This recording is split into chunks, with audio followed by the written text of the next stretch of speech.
Martes 19 de octubre de 2021, soy Paloma Barreto y sean bienvenidos a JN Noticias. Comenzamos de inmediato con nuestros principales titulares.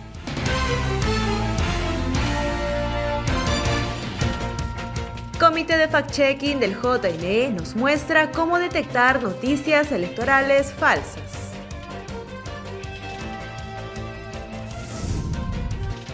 Hoy en el Día de los Peruanos Residentes en el Exterior, un informe sobre cómo viven el derecho de sufragio lejos de casa. JNE organizará evento para hacer balance de consulta popular de revocatoria.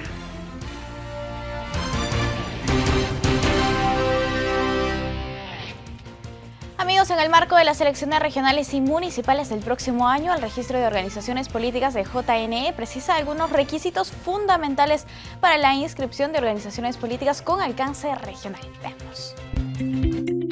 Los movimientos regionales que aspiran a participar en las elecciones regionales y municipales 2022 deberán inscribirse ante el registro de organizaciones políticas del JNE cumpliendo los siguientes requisitos. Según precisa la Ley de Organizaciones Políticas, deberán presentar el acta de fundación con el ideario, los principios, los objetivos y su visión del país. Igual de importante será presentar las actas de constitución de los comités partidarios.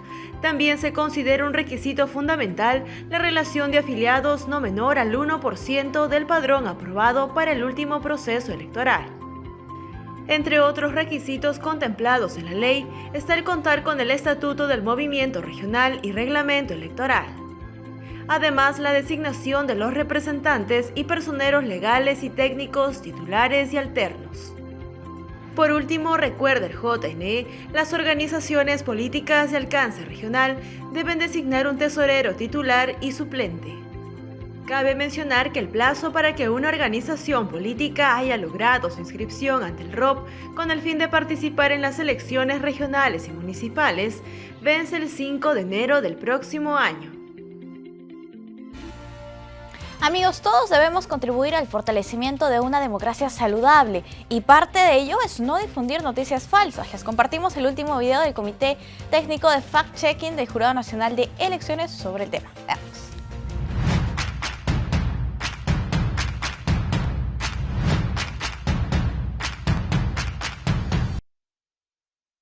¿Sabes qué son las fake news o noticias falsas y la desinformación?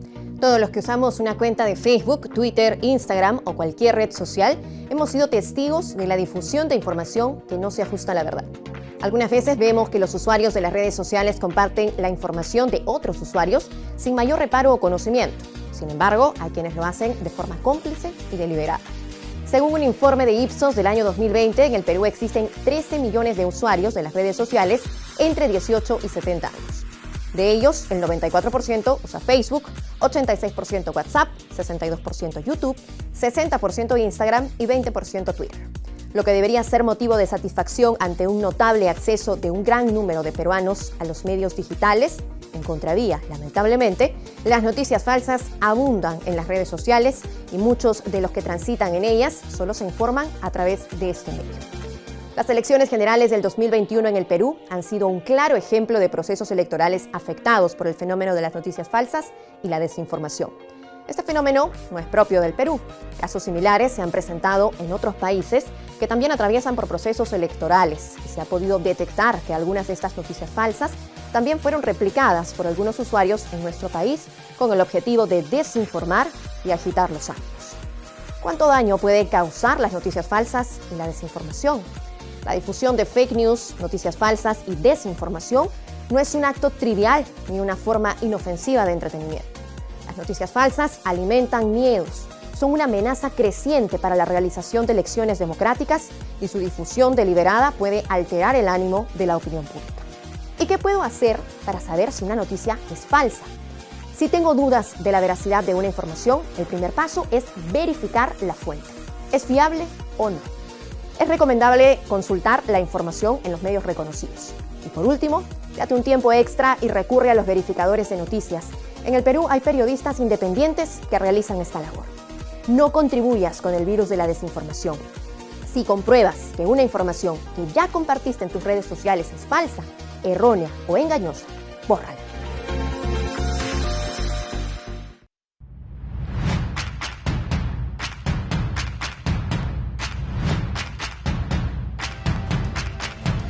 Bien, y en diciembre se realizará el cuarto Congreso Nacional de Jóvenes Afroperuanos. La iniciativa es apoyada por el Jurado Nacional de Elecciones y tiene por objetivo promover la identidad y los derechos humanos de las juventudes afroperuanas. En el marco del Cuarto Congreso Nacional de Jóvenes Afroperuanos, la Dirección Nacional de Educación y Formación Cívica Ciudadana del JNE viene apoyando la iniciativa a realizarse en diciembre, ello con la finalidad de generar espacio de debate y luchar contra el racismo y la discriminación en el país.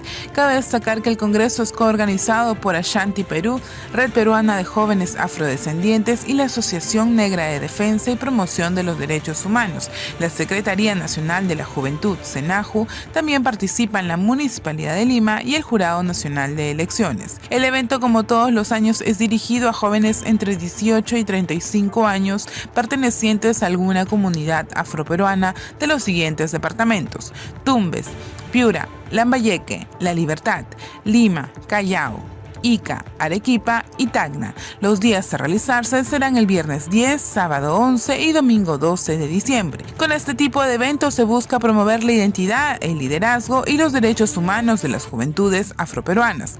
Las personas interesadas que deseen participar del cuarto congreso pueden ingresar al Facebook y página web de Ashanti Perú y llenar el formulario de inscripción.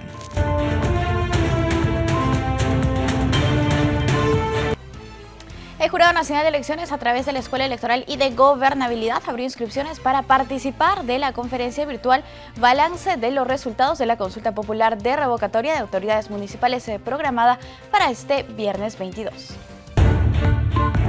La Escuela Electoral, órgano de altos estudios del JNE, lanza su más reciente conferencia Balance de los resultados de la consulta popular de revocatoria del mandato de autoridades municipales. El evento virtual está programado para este viernes 22 de octubre a las 6 de la tarde, bajo la exposición de la abogada en Derecho Electoral, Flor Bazán Ramos, quien analizará los resultados generados a causa de la ejecución del mecanismo de control ciudadano en 13 distritos del país. Como es de recordar, la ley número 26.300 otorga al ciudadano el derecho de revocación, estableciendo los requisitos y el procedimiento a seguir para su ejercicio. Por ende, el desarrollo de este evento por parte de la Escuela Electoral tiene como propósito generar conciencia en la ciudadanía respecto al proceso electoral y el trascendental papel que desempeña el Jurado Nacional de Elecciones en el fortalecimiento de la democracia, gobernabilidad y sistema político peruano. Las inscripciones están disponibles para todos los interesados ingresando a la página www.eseg.edu.pe/conferencia-eseg. Amigos, les contamos que el lunes 18 de octubre, como cada año, se conmemoró el Día de los Peruanos que residen en el exterior, fecha donde se destaca el aporte de la comunidad peruana alrededor del mundo, llevando con ellos la preservación de nuestra cultura. La Cancillería brindó un saludo y reconocimiento a los peruanos que se encuentran en cada parte del mundo, señalando que dejan el nombre de nuestro Perú muy en alto por su valor, sacrificio y esfuerzo. Para las últimas elecciones generales, recordemos, estuvieron habilitados más de 997.000 peruanos en el exterior para sufragar, lo que equivale al 3.9% del padrón electoral peruano. Cabe señalar además que por primera vez en la historia democrática del Perú, para las elecciones congresales se les otorgó 2 escaños para que estos estén debidamente representados ante el Legislativo Nacional. Y precisamente en homenaje a los peruanos residentes en el extranjero, les presentamos el siguiente informe. Adelante.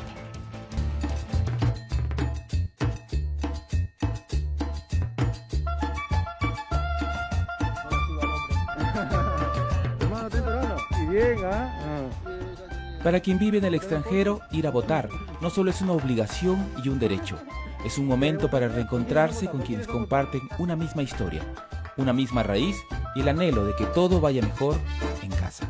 Peruana 100%, aunque como se dice, 15 años viviendo en Perú y más años viviendo acá en Estados Unidos, pero mi corazón, mi sangre y todo mi recuerdo, mi promoción 1978 está con todo el Perú. Así que vota por un nuevo presidente, vota por nuestro Perú, tu voz cuenta.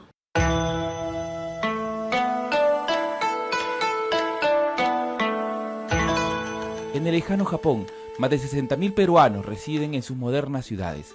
Toshiri tiene 70 años y preparó un peruanísimo lomo saltado porque era el día de las elecciones y porque sabe que el destino de los que dejó en casa está en juego. Voten a conciencia, investiguen por qué van a votar, quién es más bueno, así. Ya llegamos, ya gentita. La votación va a ser ahí, ¿no? En ese edificio grandote, mírenme.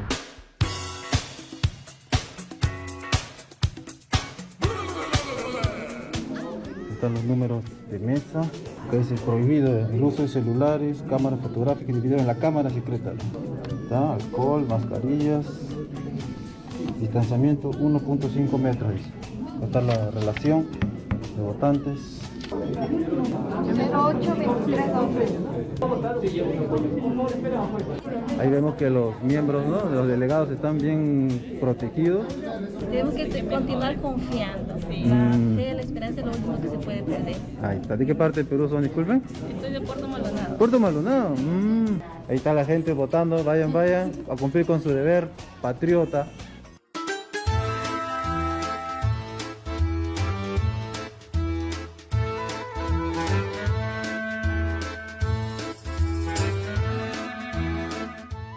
Al otro extremo del mundo, en Italia, 127.000 peruanos residen en este país europeo. El día de los comicios es una cita con el país que los vio nacer y a quienes todos tienen presente. Sí, a la gente de Callao, saludo a la familia Moreno Durán, acá en Firenze. Cuidado.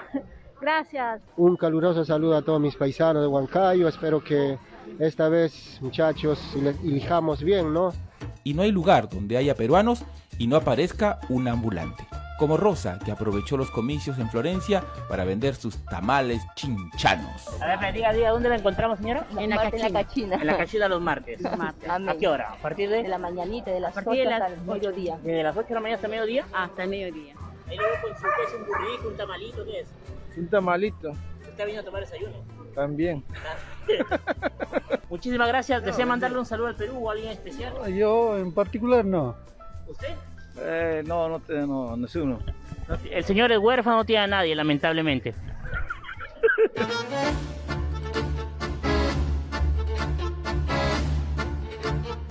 A miles de kilómetros de Italia, en Argentina, viven más de 198.000 peruanos, que como otros compatriotas de diversas partes del planeta, saben la importancia de ir a votar.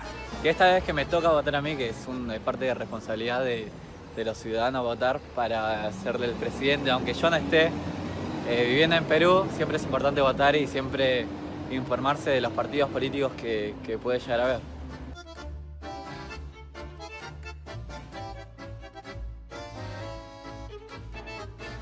Víctor Bustamante viajó hora y media en el tren de Buenos Aires para llegar a su local de votación. Luego de cumplir con su derecho al sufragio, posó orgulloso en el obelisco de Buenos Aires con su DNI.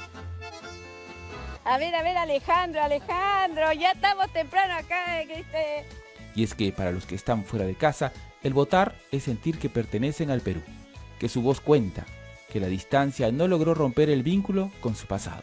Ese pasado que Sarita la motivó a votar en New Jersey, Estados Unidos. Se acerca el 28 de julio y vamos a cumplir nuestro 200 años de aniversario. Imagínense, para celebrar nuestro bicentenario. ¿Por quién vas a votar? ¿Hoy qué, tus hijitos? Sí, mi hijo que tiene 2 años, Kai y Luis, ¿no? ¡Uy, qué bonita! ¿Tu esposa es japonesa? Japonesa. Ah, Nihonjin.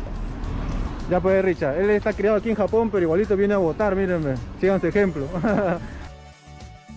Como Daisy en Italia, que regresó de votar saboreando ese tamal que le recuerda a su hogar, o Víctor Bustamante en Buenos Aires, posando con su DNI tras sufragar, son miles los peruanos que en diversas partes del mundo demuestran su amor por su país, acudiendo a las urnas y con la esperanza de haber contribuido con su granito de arena a que se construya un Perú mejor.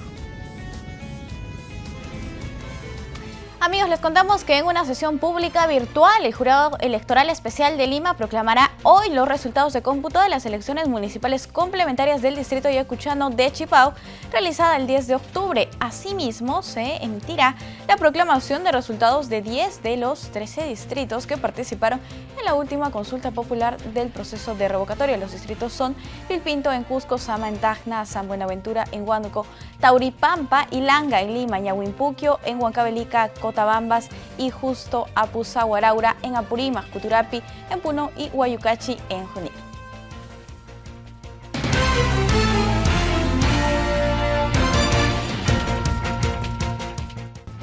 Amigos, vamos a hacer un análisis de las propuestas transitorias para las elecciones regionales y municipales 2022 presentadas al Congreso de la República. Nos encontramos con el doctor Jorge Jauregui, él es experto en temas electorales. Doctor, ¿cómo está? Muy buenos días, bienvenido. Buenos días, un placer saludarle, Paloma. Un saludo a su audiencia. Gracias por la atención. Doctor, desde el Congreso de la República todavía se pueden hacer algunas reformas electorales hasta el 31 de octubre de este año. En ese sentido, el Jurado Nacional de Elecciones, cumpliendo con su derecho a iniciativa legislativa, ha presentado un proyecto de ley, ¿no?, sobre las normas transitorias en la legislación electoral con miras a las elecciones subnacionales. ¿Se podría explicarnos un poco al respecto de qué se tratan? Correcto. Bueno, en principio hay que reconocer que la propuesta del Jurado Nacional de Elecciones es acertada, porque aun cuando ya el país ha pasado por un proceso de vacunación, que tenemos a la mayor parte de la población ya vacunada, lo real es que todavía estamos en un escenario de pandemia. Entonces el Jurado Nacional de Elecciones ha,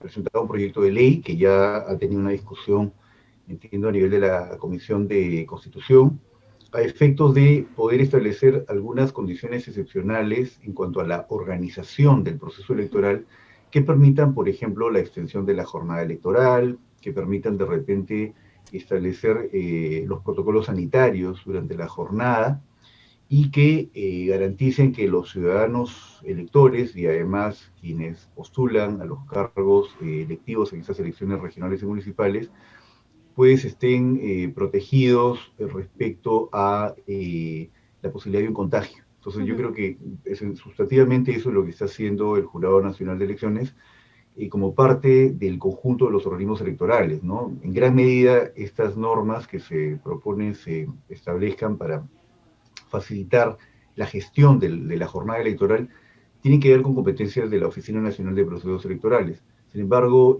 como es el Jurado Nacional de Elecciones el que tiene la atribución de presentar las iniciativas legislativas como parte del conjunto de los organismos electorales, eso que también se llama el sistema electoral peruano, entonces es lo que se ha venido haciendo hasta el momento, ¿no? Listo. Hay que señalar además que las elecciones regionales y sobre todo las municipales son probablemente las elecciones más exigentes del calendario electoral fijo peruano. Por la cantidad por la de gran autoridades. cantidad, exacto, la gran cantidad de candidaturas y además el alto nivel de complejidad, ¿no?, de los intereses, la conflictividad que puede tener. Sobre todo las elecciones municipales.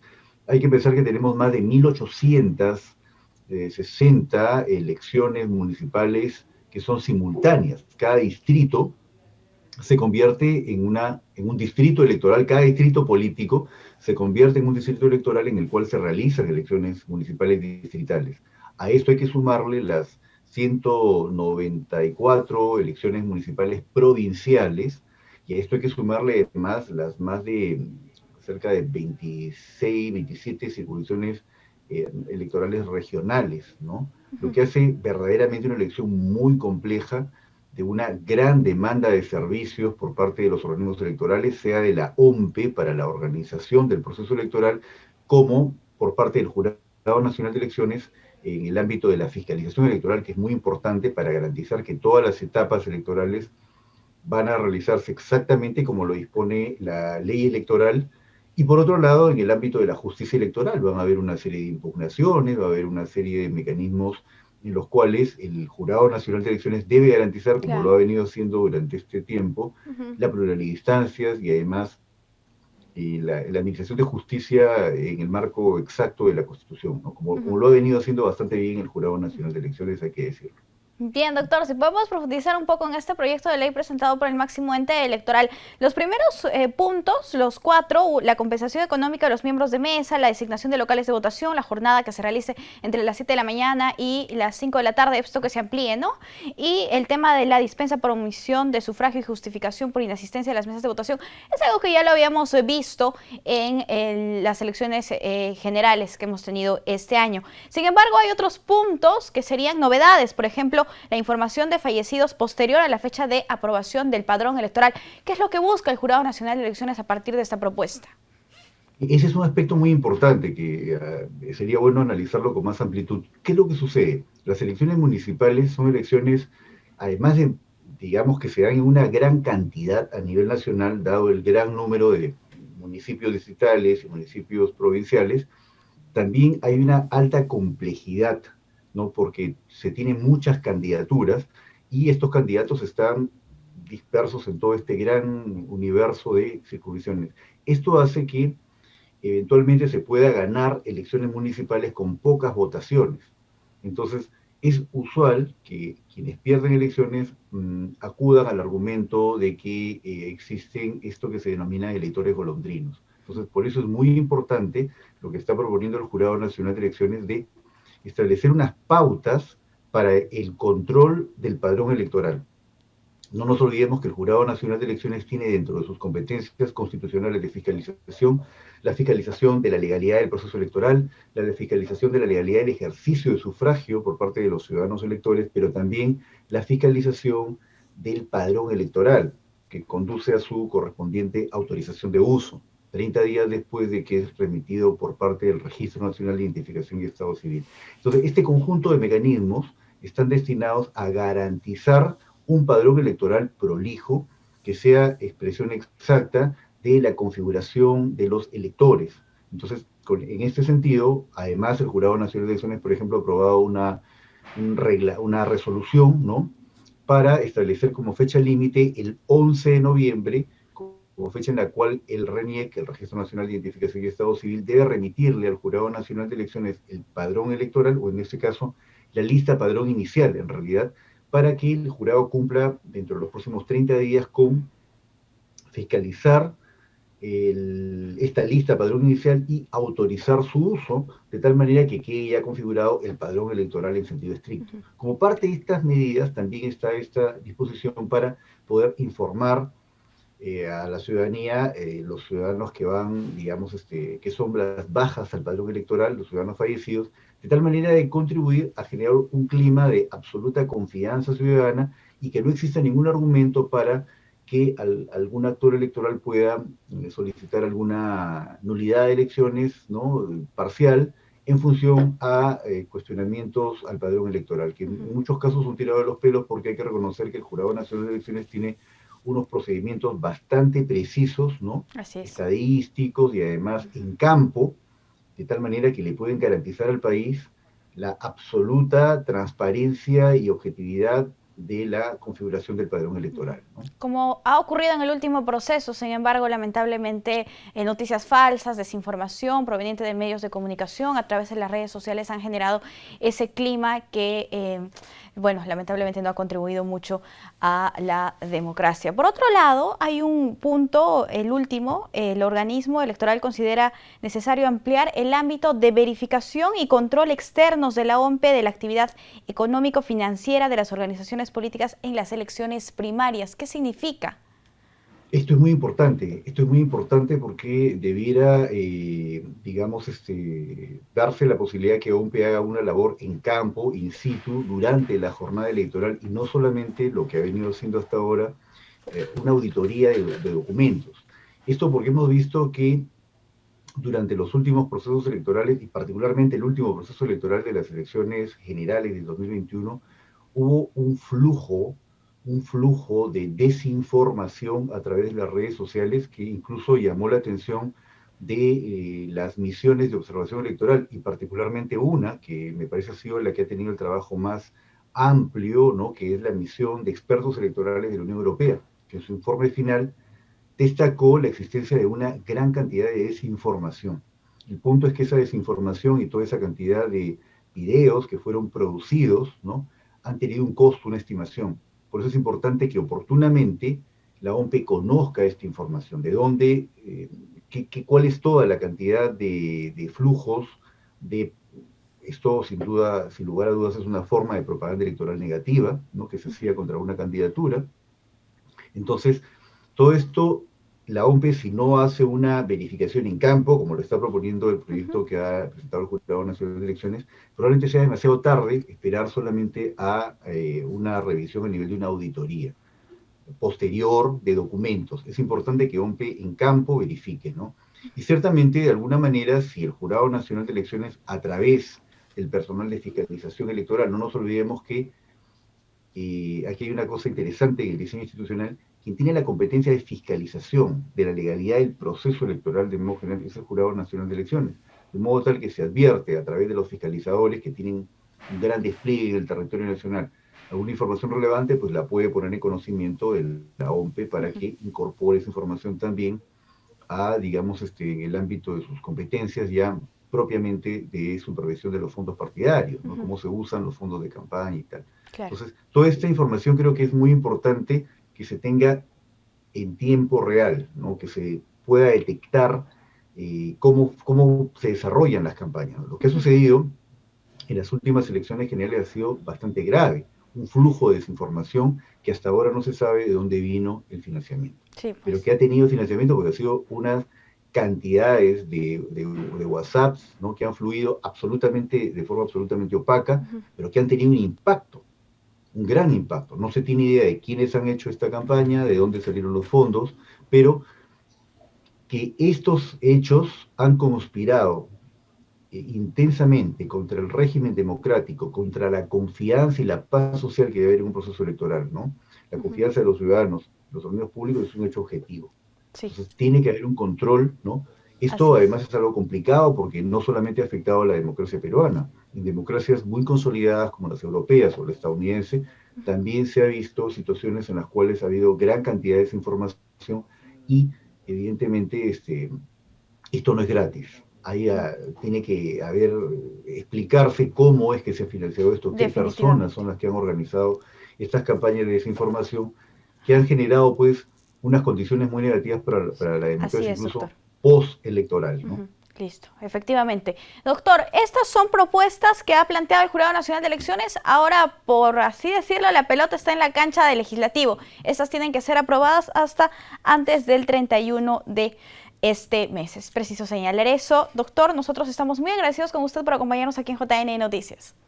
Un placer de saludarle. Muchas gracias por la gentileza de invitarme. A usted las gracias. Cuídese, hasta una próxima oportunidad. Gracias por su tiempo, amigos. Nosotros tenemos que hacer una brevísima pausa. Volvemos.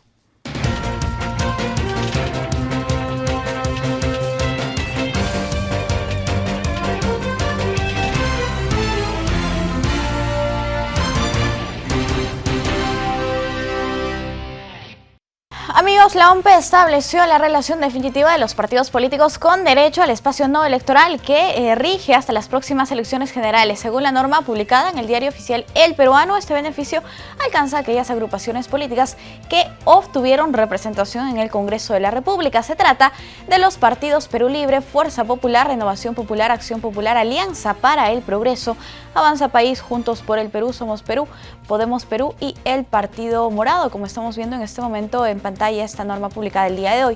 En tal sentido, los medios de comunicación del Estado están obligados a otorgar mensualmente 5 minutos a cada uno de estos partidos para la difusión de sus propuestas y planteamientos.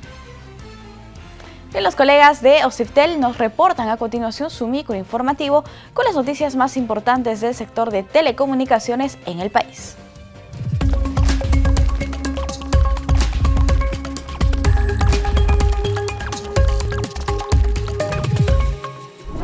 Bienvenidos a una nueva emisión de Más Conectados con OCIPTEL, el micronoticiero del ente regulado. Y una buena noticia, el Perú es uno de los líderes en la región en gestión regulatoria de telecomunicaciones. Nuestro país mantuvo el tercer lugar a nivel de Sudamérica de acuerdo con el índice elaborado por la UIT, que es la Unión Internacional de Telecomunicaciones. En el resultado total superamos a países como Colombia, Ecuador y Argentina. El presidente ejecutivo de OCIPTEL señaló que la regulación en telecomunicaciones del Perú es considerada como idónea a nivel internacional gracias al diseño de políticas con evidencia técnica para la sostenibilidad del mercado. Si las empresas operadoras no cumplen con las normas al momento de brindar los servicios de telecomunicaciones a los usuarios, pues son sancionadas y multadas por el OCIPTEL. Esta vez le tocó el turno a Telefónica del Perú.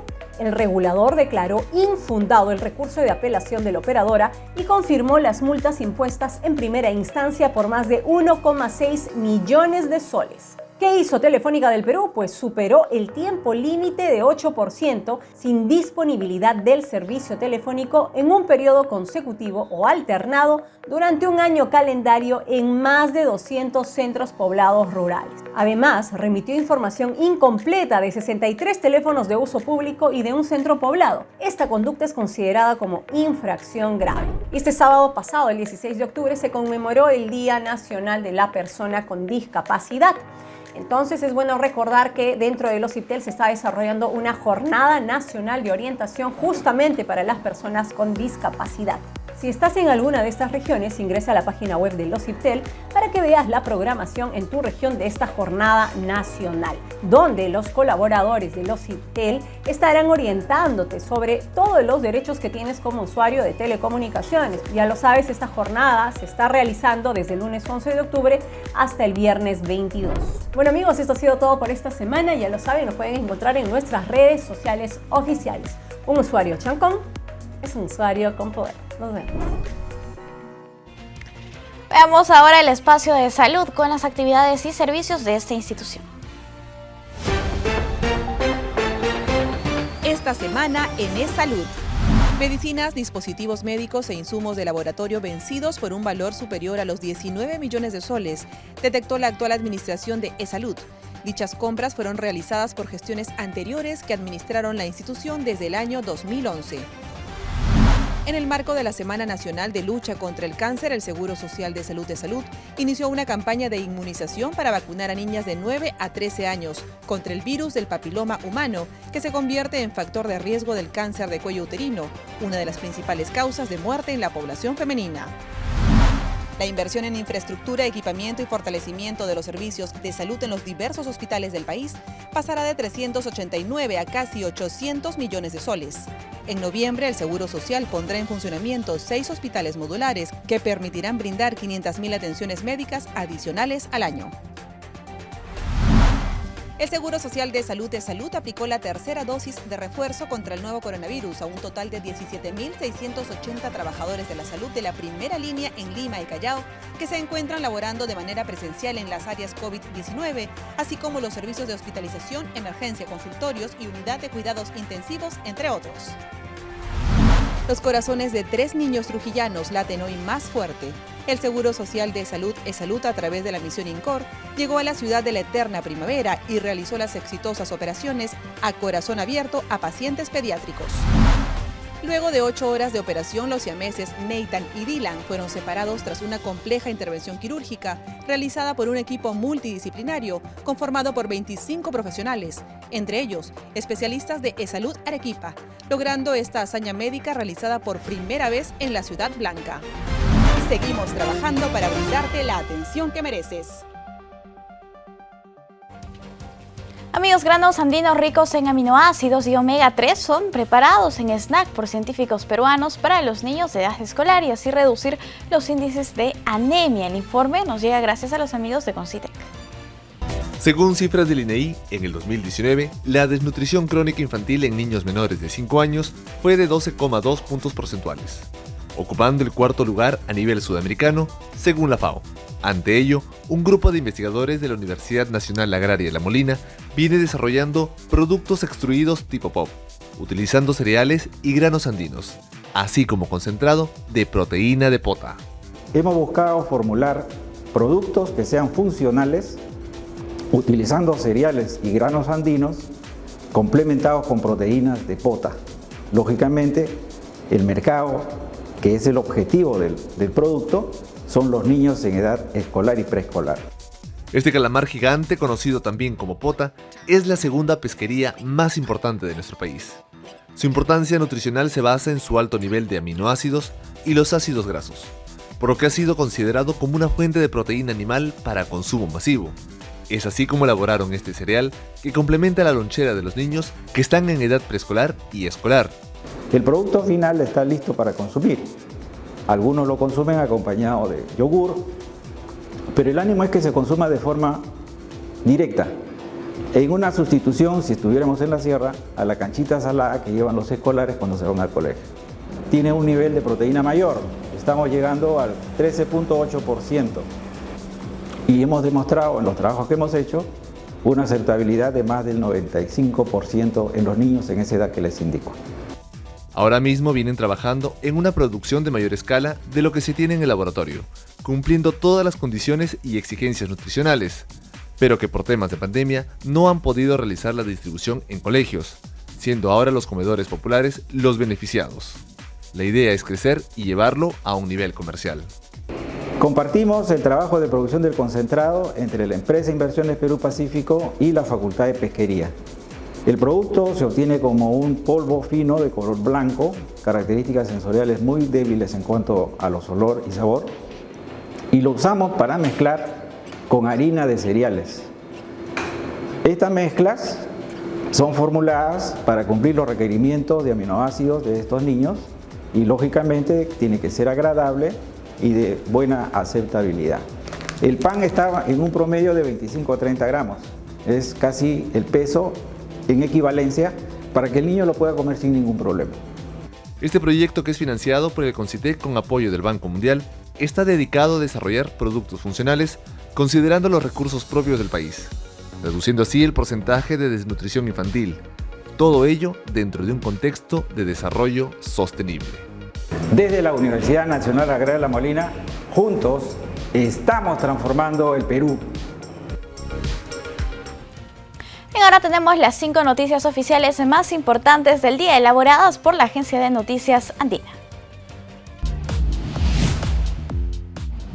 Bienvenidos, desde la Agencia de Noticias Andina, estas son las 5 noticias del día. El Pleno del Congreso sesionará a las 4 de la tarde para debatir la insistencia a la autógrafa de ley, observada por el Ejecutivo, que interpreta la cuestión de confianza regulada en los artículos 132 y 133 de la Constitución. El pasado 9 de octubre, la Comisión de Constitución aprobó el dictamen en mayoría, que recomienda la insistencia en la autógrafa observada por el presidente de la República. Los adolescentes de 12 a 17 años podrán vacunarse desde el mes de noviembre. Lo afirmó el ministro de Salud, Hernando Ceballos, tras precisar que está debidamente comprobado que no hay ningún problema con las vacunas en cualquiera de las marcas. Este grupo etario, conformado por poco más de 4,5 millones de menores, recibirán la vacuna de Pfizer. El Ministerio de Salud interpondrá un recurso legal contra la resolución que afecta la legalidad de las disposiciones en materia de publicidad de los octógonos, debido a que dicha advertencia debe estar consignada en todos los productos que contengan grasas trans, sin importar su cantidad. La decisión fue asumida tras conocerse que aquellos productos que contengan menos de 0.5 gramos de grasas trans por porción son pasibles de ser presentados como si carecieran de tal compuesto. Desde hoy se intensificarán las lluvias en 13 regiones del país, advirtió el CENAMI. Las precipitaciones se presentarán en Ancash, Apurímac, Ayacucho, Cajamarca, Cusco, Huancavelica, Huánuco, Junín, La Libertad, Lambayeque, Lima, Pasco y Piura. Se esperan acumulados de lluvia entre 8 y 30 milímetros por día a lo largo de toda la sierra, que irá acompañado de descargas eléctricas y ráfagas de viento. Las carreras de Ciencias Médicas en la Universidad Nacional Mayor de San Marcos ya desarrollan actividades semipresenciales en las áreas de laboratorio para la investigación. La rectora Geri Ramón estima que los estudiantes de esta universidad retornarían a clases en marzo de 2022. Para mayor información, no se olviden de visitar andina.p.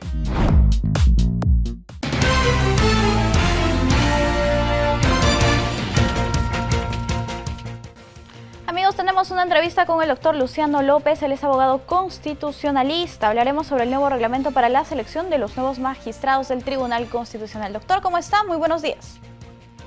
Muy buenos días, muchísimas gracias por la invitación. A usted, doctor, por acompañarnos. Doctor, es importante conocer qué dice la normativa en nuestro país respecto a la elección de los miembros del Tribunal Constitucional. Bueno, en realidad proviene del diseño constitucional, ¿no? Es decir, la Constitución del 93, a diferencia de la Constitución del 79, establece que el número de magistrados es de 7 miembros. A diferencia de la Constitución del 79, no establece una forma de renovación, como por ejemplo esta última carta que acabo de mencionar, señalaba que por ejemplo podía haber una renovación por tercios.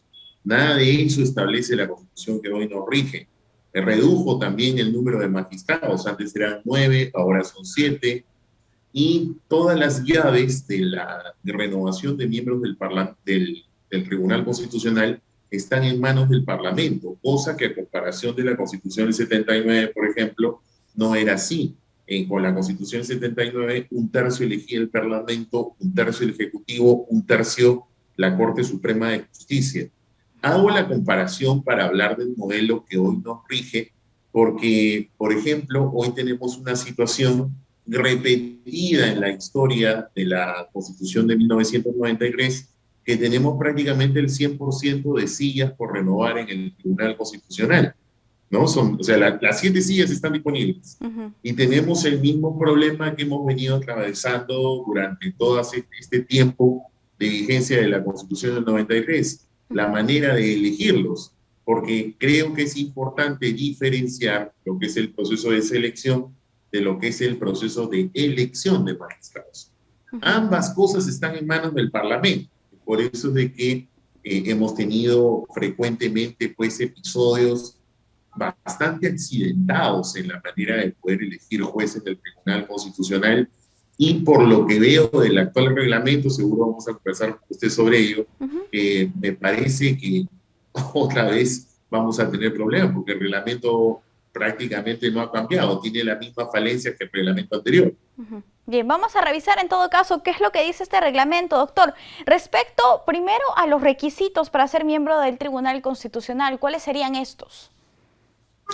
Bueno, los requisitos son prácticamente son casi muy parecidos a lo que se requiere para elegir un magistrado de la Corte Suprema, porque se requiere una edad mínima de 40 años, de poder tener por ejemplo, tiempo de ejercicio profesional de 15 años en cátedra universitaria, o por lo menos el mismo tiempo de ejercicio profesional libre, o 10 años si es que has permanecido en la judicatura. Definitivamente tener una solvente trayectoria moral y una trayectoria pues democrática impecable. Al menos esos han sido ajustes que se han hecho en la última modificatoria que se introdujo en la Ley Orgánica del Tribunal Constitucional. Así que ese es grosso modo el perfil que se diseña a nivel constitucional y a nivel legal de lo que debe ser un magistrado del Tribunal Constitucional, y por tanto qué personas son las que pueden postular. Doctor, respecto a los impedimentos que se tendrían para pertenecer a este órgano, al máximo intérprete de la Constitución Política del país, ¿cuáles serían? Bueno, básicamente los impedimentos son los mismos que tiene un juez de la Corte Suprema o aquellos que establece también la Constitución, ¿no? Es decir que, por ejemplo, no debieses pertenecer a un partido político, cuando menos tendrías que haberte apartado de un partido político con cierto tiempo de anticipación. Es decir, una serie de situaciones como, por ejemplo, no ser pues un miembro de la alta jerarquía estatal, no ser pues un parlamentario, no ser un congresista, no ejercer un cargo en la judicatura, es decir, no estar vinculado en buena cuenta a la función pública al momento de la postulación. Esos son básicamente los impedimentos que, como repito, son grosso modo de alguna manera los mismos que se exigen para los magistrados de la Corte Suprema. Bien, doctor, de manera comparativa, si vemos los anteriores reglamentos al que tenemos ahora, ¿cuáles serían los aspectos positivos o los que se podrían rescatar? Bueno, yo la verdad, permítame el pesimismo. Yo no rescato muchas cosas positivas, porque me parece que el problema es de modelo. Porque como lo dije al inicio, para mí en realidad creo que aquí hay que hacer una reforma que es bastante necesaria, en donde se deba separar el proceso de selección del proceso de elección. Creo que el proceso de selección, que es el que tiene que ver con la preparación de un concurso público, de diseñar el adecuado perfil y por tanto las pruebas de selección que vayan acorde a ese perfil, son aspectos que no debieran estar en manos de un órgano político, porque lastimosamente, sea cual fuera la reglamentación, los resultados nos demuestran que los procesos de selección que realiza y que lleva a cabo el Parlamento Nacional no han sido lo suficientemente transparentes. Siempre hemos tenido ese problema. Estoy hablando de cosas muy concretas. Y no solamente eso, sino que ¿cuál creo que pudiese ser la salida? Que el proceso de selección, por ejemplo, esté a cargo de un ente que está preparado para eso. En el Perú tenemos la Junta Nacional de Justicia, que es la que se encarga de hacer justamente los procesos de selección de jueces y fiscales de todos los niveles, con mayor razón los de la Corte Suprema. Entonces, si pueden hacer eso, yo creo que sería el órgano llamado a poder hacer la selección. Sería y lo que ideal. luego el proceso de elección sí pueda estar en manos quizá de algunos órganos políticos, como por ejemplo, repito, era la Constitución del 79, un tercio el Ejecutivo, un tercio el Legislativo. Yo propongo que los mejores del concurso, un tercio, tengan acceso directo, pero lo que le estoy comentando ya son cosas que creo que debiesen estar de cara a una reforma, grosso modo de lo que creo que debería hacerse. Claro, doctor. Sería lo ideal, ¿no? Cambiar el modelo de selección, de evaluación de los miembros del Tribunal Constitucional. Sin embargo, lo que tendremos próximamente, lo que se necesita con urgencia, es la elección de los nuevos miembros, porque como usted decía, en su mayoría tienen el mandato vencido. En ese sentido ha habido bastante... Los 7. Sí, los 7.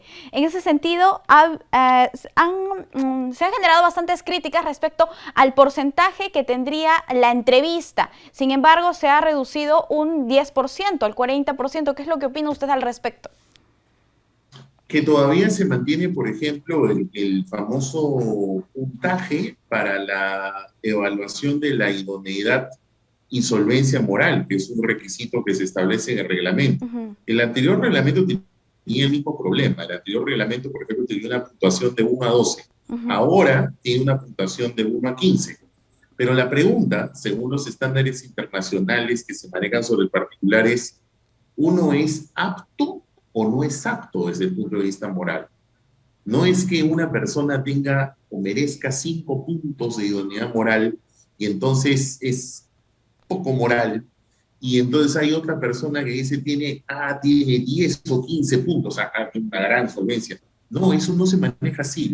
Por ejemplo, la Fundación para el Debido Proceso Legal, que es una fundación muy prestigiosa y que asesora a gobiernos de América Latina en reformas de justicia, justamente comentó y mandó sus recomendaciones a la Comisión de Selección encargada de hacer el proyecto de reglamento, tanto en la anterior elección como en esta, de que ese tipo de evaluaciones no cumplen los estándares internacionales. Sin embargo, ¿por qué? Porque se presta para la posible arbitrariedad de que a una persona le puedan jugar con el puntaje, dado de que está en un rango de 1 a 15, en un criterio como la idoneidad moral que podría ser calificada como apto o no apto.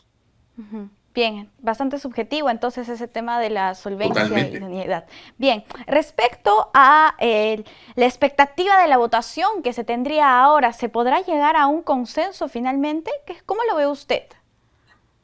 Miren, en esta oportunidad está coincidiendo con algo que lamentablemente sucedió en el año 2013.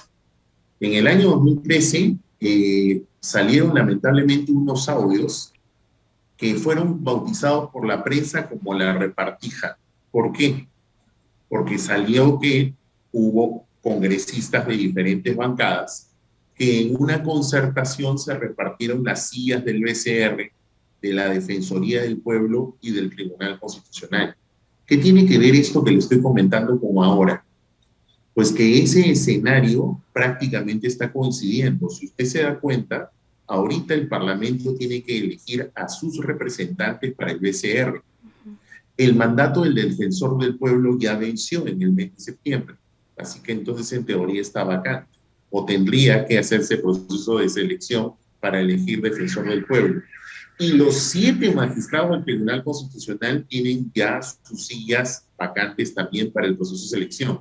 Entonces, creo que por eso, con mayor razón, los ojos de la prensa y la mayor transparencia, creo que requiere que la Comisión y el propio Parlamento lo pongan sobre la mesa para que se pueda auscultar debidamente cómo va a ser este procedimiento, porque indudablemente no queremos también nuevas repartijas, porque lo que usted me pregunta tiene que ver justamente con la concertación, con el consenso, y más aún que tenemos un Congreso en donde nadie tiene mayorías. Entonces, esos consensos podrían ser non santos, ¿no? Entonces hay que ser muy acucioso, muy atento con lo que pueda estar pasando. Sí, doctor, los ciudadanos y los medios de comunicación tienen que estar muy vigilantes precisamente en este momento. Doctor, ha sido un gusto conversar con usted, escuchar también su opinión y sus comentarios al respecto. Hasta una próxima oportunidad. Muchísimas gracias. Gracias. Un gran abrazo. Bien, amigos, nosotros hemos conversado sobre el nuevo reglamento para la elección de los magistrados del Tribunal Constitucional. Vamos a hacer una pausa. Volvemos.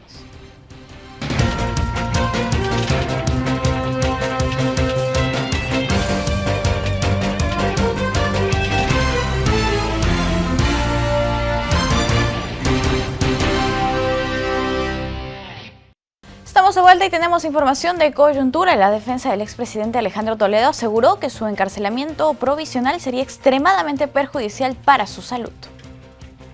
De acuerdo a la documentación expuesta por el abogado de Alejandro Toledo, Braham Archer, en el cual solicitó al juez federal Thomas Gibson que el expresidente se mantenga con arresto domiciliario por diversos factores, entre ellos su estado de salud físico, que fue citado como en declive.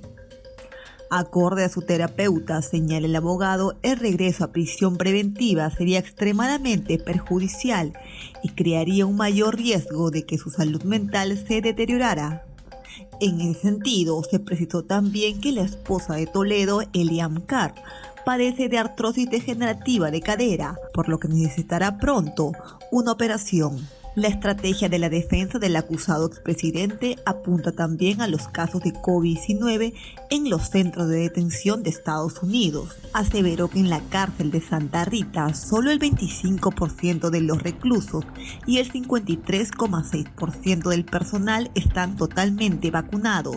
Asimismo, señaló que no es necesario el retorno de Alejandro Toledo a una cárcel local en California, ya que desde marzo del 2020, cuando se le impuso el arresto domiciliario, no ha intentado salir del país, motivo por el que el pedido de la fiscal Rebecca Hansenkin para que el expresidente Alejandro Toledo vuelva a prisión debe ser denegado. Y el ministro de Salud, Hernando Ceballos, informó que en el mes de noviembre se iniciará la vacunación contra el coronavirus a los adolescentes de 12 a 17 años. En el mes de noviembre se iniciará la vacunación contra el COVID-19 a los adolescentes de 12 a 17 años, así lo informó el ministro de Salud, Hernando Ceballos. El mes que viene vamos a empezar a vacunar a personas más pequeñas, porque está debidamente comprobado que no hay ningún problema con la vacuna en cualquiera de las marcas. Esto está comprobado en Europa, la AstraZeneca se produce en Gran Bretaña y está siendo aplicada en muchos países del mundo, tiene certificación de la Organización Mundial de la Salud, así que acá estamos vacunando como corresponde, vamos a vacunar también más pequeños porque queremos ya también que el inicio de clases sea una realidad. El ministro indicó que está comprobado que no hay ningún problema con la vacuna que se aplicará a dicho grupo etario. En tanto, enfatizó que la vacunación contra el COVID-19 a los menores de edad en el país tiene como objetivo el reinicio de las clases presenciales en los colegios del país. Los jóvenes recibiendo su vuelta a la universidad como les gusta a ellos, con la alegría, con la fuerza que trae la juventud, así que la verdad que nos hemos dado un baño de juventud hoy en la mañana. Finalmente, hizo un llamado a los padres de familia para que mantengan la calma y esperen el turno de sus hijos para ser vacunados, asimismo a que confíen en las vacunas. Amigos, llegamos al final del programa. Muchas gracias por acompañarnos en esta edición. Nos reencontramos mañana. Los dejamos ahora con bellas imágenes de Cajamarca. Permiso.